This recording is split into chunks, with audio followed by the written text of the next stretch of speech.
Welcome back to the Middle Tech Podcast. You got Logan Jones here, and today I had the privilege of sitting down with Wes Keltner, who is the co-founder, CEO, and president of Gun Interactive.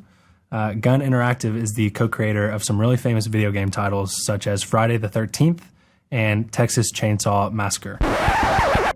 Whoa, that is pretty misleading, Logan. Gun has worked on some very famous video game titles. No. Super Mario Brothers, Red Dead Redemption, Pac-Man, Final Fantasy, Dark Souls, Minecraft. Those are famous video game titles. Friday the 13th and Texas Chainsaw Massacre are famous movie titles that Gun based their games on. There is a big difference between making a video game based on a famous movie and creating an original game that becomes famous.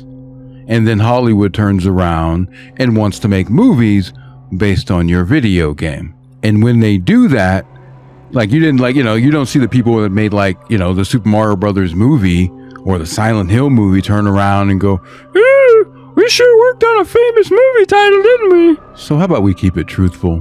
How about we get it right, you fucking corporate rent boys? Oh,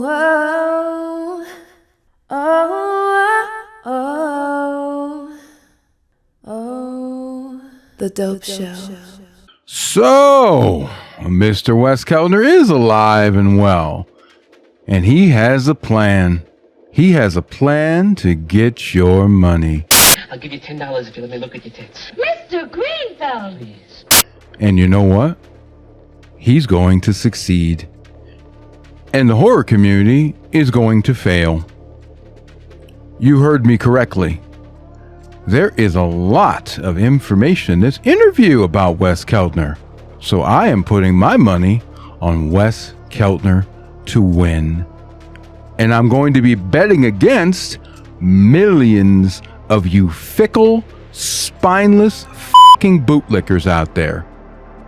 Now, after watching this interview several times, it is very clear to me that Wes Keltner understands some things about the general public. You and I can call him all the names we want. It doesn't matter, because he has already won.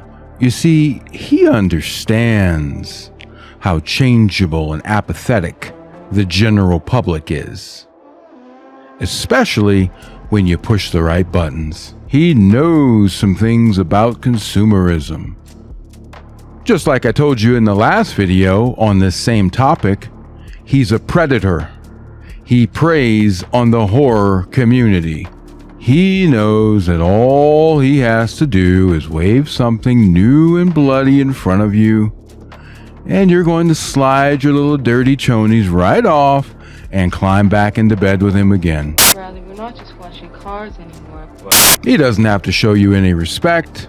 There are no commitments required of him. He just shows up at your door and says, hey, I just leased this black Bugatti. How about you and me take a ride to White Castle?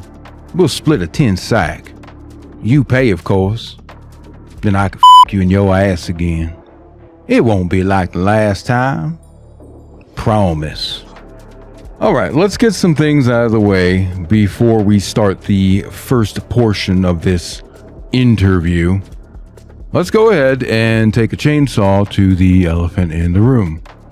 They got the Halloween license. Now, the bright side is that we don't know what their level of involvement is yet. Hopefully it's minimal. I mean, I would much prefer them not being involved at all. I would much prefer not to see their name here at all.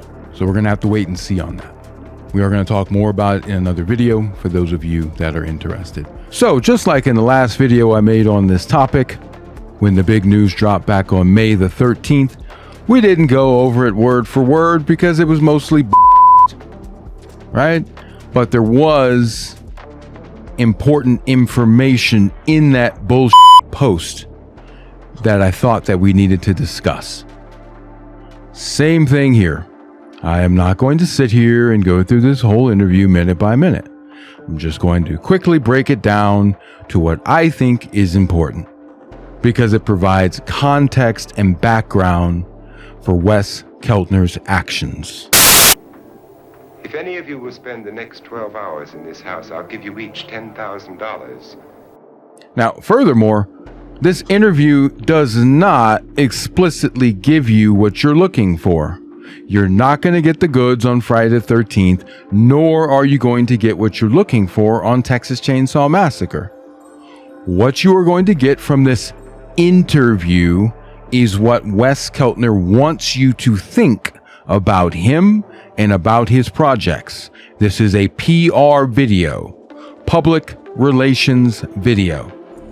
What kind of person needs a PR video? Would you go away for $1 million tax-free? You want it all, don't you? I deserve it all. Right? So this is just Wes doing a little temperature check because he knows that there are some customers out there that are just done. I mean, just done with him and his company and whatever he's working on. So for the rest of you, this is just, him sticking his finger up your asshole to see if you're still nice and tight and warm for him. One of the great pleasures in life is the pleasure of anticipating pleasure. I locked all the doors. However, there are several things in this video that might interest you. So I did leave a link in the description for those of you that are interested. And I would implore you to go watch the whole thing yourself, especially if you think I'm misrepresenting this man or any of his comments. If you think I'm taking anything out of context, go watch it yourself. This video is meant to soften Wes's public persona. So because of that, I want to make sure that you keep in mind who is sitting in front of you. This is a CEO in the United States that has likely handled tens of millions of dollars. More specifically, he's a CEO in the gaming industry. Now, I should not have to point out who the majority of CEOs are in this country and how they operate. I don't think I should have to explain to you what it is they do. What's your rent looking like? Huh? How much do you spend on groceries now versus 10 years ago? What's your healthcare premium looking like? Do you even have healthcare coverage? What's that hospital bill looking like? What, like 16 grand for a trip to the ER? Have you been to the dentist lately? Just because Wes Keltner's product is video games, that doesn't make him any different. The purpose of this interview is to make him appear different. Do we really need to talk about people like Bobby Kotick? Or how about the launch of Cyberpunk 2077? How about all these low quality trends we've been seeing over the last 10 years at least? Do we talk about all the lawsuits we've seen? Wes Keltner is no different. He just has a smaller company for the time being. He launched an incomplete game full of bugs just like Cyberpunk 2077. Did he not? Am I lying? Now, Cyberpunk is a masterpiece now after lawsuits and proper dev time, and that's what should have happened with TCM. But Mr. Keltner was not going to spend that money without being sued. Him and his investors got what they wanted: make the game cheap, get a financial return on the investment, and if the game isn't growing, if the game is not profitable, parachute out with bags of money and move on. That's business in the United States. And that's basically what this guy does. He goes around smearing his boogers on horror IPs, and we pay him for it. So you make sure you keep in mind who it is that you actually have sitting in front of you. So you go ahead and you fall for this old harmless country boy facade at your own peril. You have been warned, you fluffy sheep ass motherfuckers. All right, let's get started. Who is this interviewer? This young man is Logan Jones. He is a local Kentucky guy. He interviews entrepreneurs and tech people around the state of Kentucky. If you look through his content, there is nothing suspicious about him interviewing Wes Keltner. What is suspicious is the timing and the composition of this interview. At many points, you will get confirmation that they've already rehearsed and or have had a conversation about how this interview was going to go down. And to be fair, let's be fair, that's not out of the ordinary. Lots of people set boundaries prior to being interviewed. Okay? But we don't know what the limits are. Right? We don't know what limits Wes Keltner set. But every time Logan pitches Wes softball and you think there should be some follow-up questions or some pushback, you most likely are not going to get it. Okay? So you just keep in mind, they've already had a discussion about how this all was going to go down. And today I had the privilege of sitting down with Wes Keltner, who is the co-founder, CEO, and president of Gun Interactive. Oh my God, will you stop jerking this man off on camera? All these corporate titles, CEO, president, founder. It's his fucking company. He paid the fees, he started the company, and then he crowned himself. He was not selected and sought after and brought in by shareholders. Reggie Feliz Anime, that's a man with a long history of being brought in to save companies. Thank you. In fact, I tell you what, would you like to be a CEO? Find out what the cost is in your state. Like, if you don't want to incorporate in Delaware, find out what the cost is in your state. $200, $500, whatever. You want to be the president of Jerk Me Off in Public Inc.? You can probably do that. And then you crown yourself and give yourself all kinds of titles and look around. Should people then be impressed by you? It's just paperwork. Paperwork to protect assets. Paperwork for tax loopholes and so on. Don't ever get dazzled by corporate titles. Now, Wes wants you to be impressed by it. Gun Interactive is the co-creator of some really famous video game titles such as Friday the 13th and Texas Chainsaw Massacre.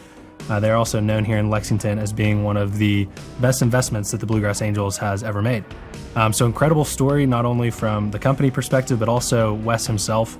Just how he got into the video game industry is quite impressive and just a really cool story. The Bluegrass Angels are basically just a local investment company in Kentucky. Wes is now a member because he has money to invest. Basically, they helped him out early on, and he was able to give them a return on their investment. So as long as the Bluegrass Angels are not predatory, I think it is fantastic that they exist, especially in a place like Kentucky. So for those of you that are not aware, Kentucky is one of the poorest states in the U.S. and one of the most poorly educated. That's why they keep sending people like Rand Paul and Mitch McConnell to the fucking Senate over and over and over. So when you combine those things, poor people don't get a lot of opportunities, and that's by design. That way it's easier to exploit them and tell them lies. We took that out as far as we could, and then we said, okay, creatively, this is the vision we have for this game, and now we're moving on to the next adventure.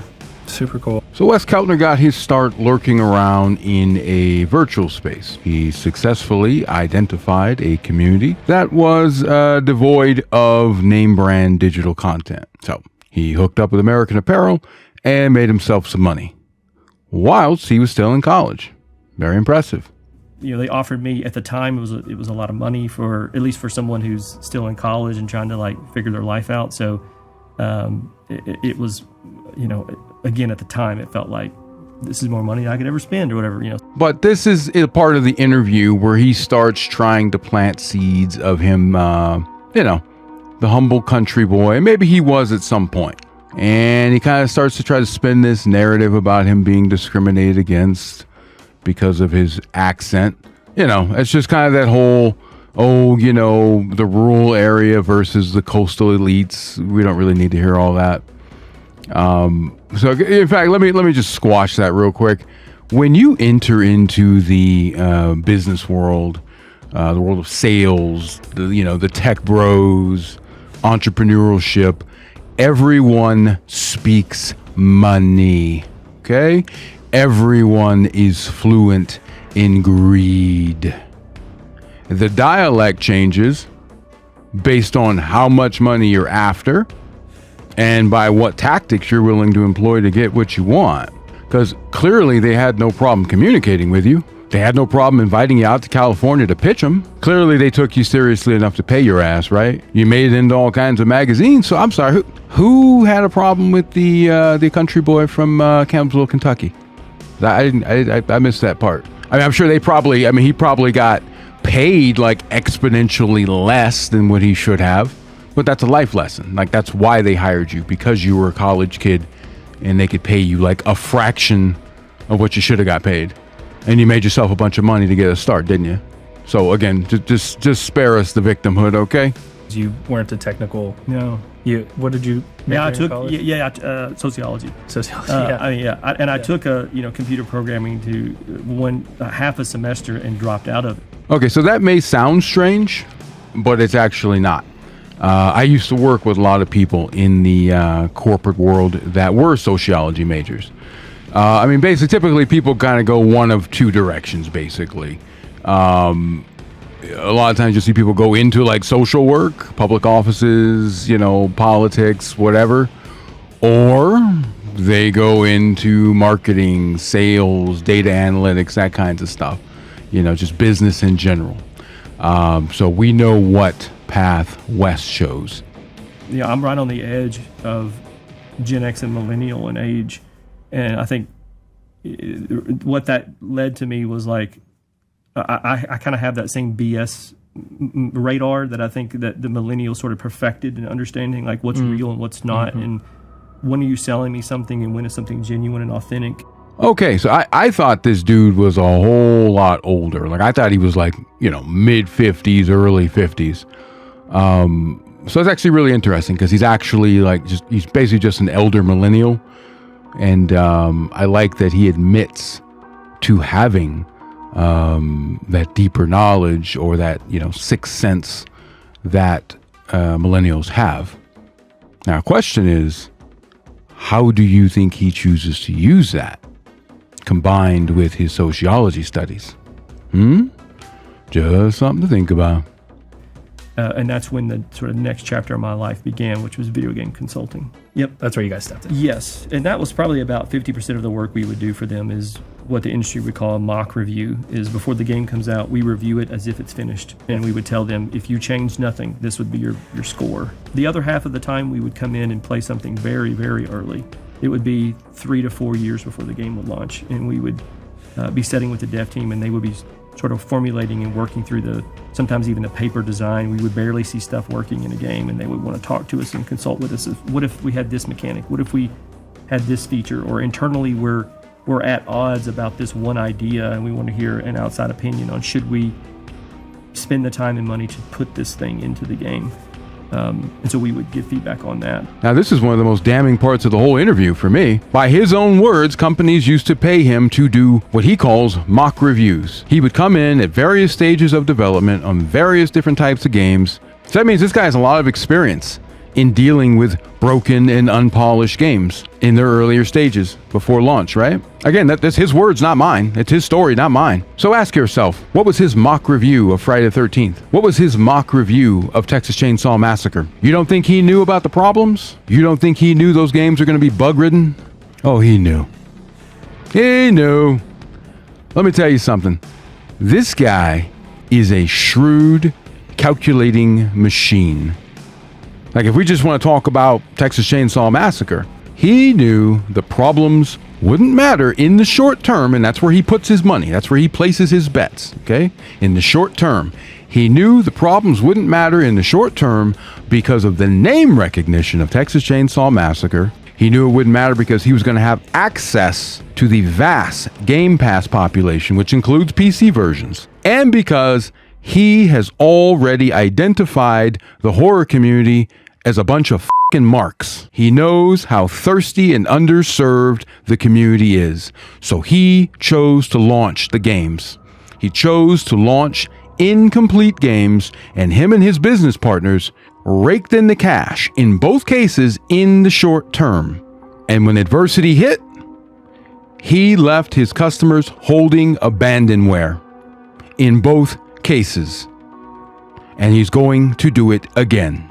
Damn, I'm making him sound like a horror IP serial killer or something, huh? All right, let's just quickly recap before we close out this video and move on to the next section. This is a PR video. If you think otherwise, you're pretty fucking stupid. Logan Jones and Wes Keltner have already discussed boundaries for this interview. Wes is good at decorating based on pre-established themes. Wes is good at identifying opportunities to make money. Wes is good at raising funding from customers and investors. Wes studied sociology but chose to go into business rather than social work. I don't fucking blame him. Wes likes to play with a harmless country boy facade, when in reality, he's just as vicious as anybody you're going to find in any major metropolitan area. I grew up in SoCal. I spent many years in the corporate world. Just take my word for it. Wes used to be a paid video game consultant, or a mock reviewer, as he puts it. Wes Keltner keeps up with technology and is always looking ahead for the next big thing. We know that this video is meant to soften his image online, or maybe, diffuse people that are angry with him. Okay, this video is like an hour long. And the main reason that I bring that up, I must point out that Wes came out of hiding. For those of us that pay attention to this guy's behavioral patterns, that means something. Right? That must mean he's feeling pretty comfortable with this interviewer. Must mean he's feeling pretty invincible. Must mean he knows he is not going to be pressed on matters he doesn't really want to be pressed on. But you're going to see in the next couple sections, he gets really defensive and says a lot of ridiculous things in the Friday the 13th section. Says he gets really defensive and says a lot of ridiculous things in the Texas Chainsaw Massacre section. We're going to cover those in the next two videos. This is a PR video. Do you remember way back on May the 13th, 2025, when we got this bullshit post from Wes Keltner, but with Sid's name on it? Why didn't we get a video then? Because we were not worth his time then. We were not worth his time. The biggest news we possibly could have gotten about the game, and we were not worth his time.